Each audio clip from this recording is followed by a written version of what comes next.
ഷൈൻ ടോം ചാക്കോയുടെ പിതാവ് വാഹനാപകടത്തിൽ മരിച്ചു. നടന് പരിക്ക്. നടൻ ഷൈൻ ടോം ചാക്കോയുടെ പിതാവ് CP ചാക്കോ വാഹനാപകടത്തിൽ മരിച്ചു.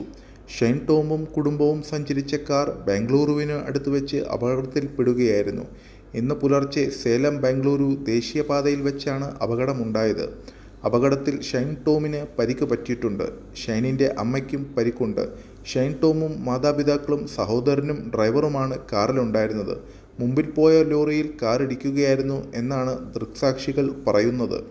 അപകടമുണ്ടായ ഉടനെ 5 പേരെയും ആശുപത്രിയിലെത്തിച്ചെങ്കിലും ഷൈൻ്റെ പിതാവ് മരിച്ചു. പരിക്കേറ്റവർ പാൽക്കോട് സർക്കാർ ആശുപത്രിയിൽ ചികിത്സയിലാണ്. വിവാദങ്ങൾ വന്നപ്പോഴെല്ലാം ഷൈൻ ടോമിന് വേണ്ടി നിരന്തരം സംസാരിച്ചിരുന്ന വ്യക്തിയാണ് പിതാവ് CP ചാക്കോ. മകൻ ലഹരിക്കേസിൽ അകപ്പെട്ടപ്പോൾ ഷൈൻ ചതിക്കപ്പെട്ടതാണെന്ന് പിതാവ് പറഞ്ഞിരുന്നു.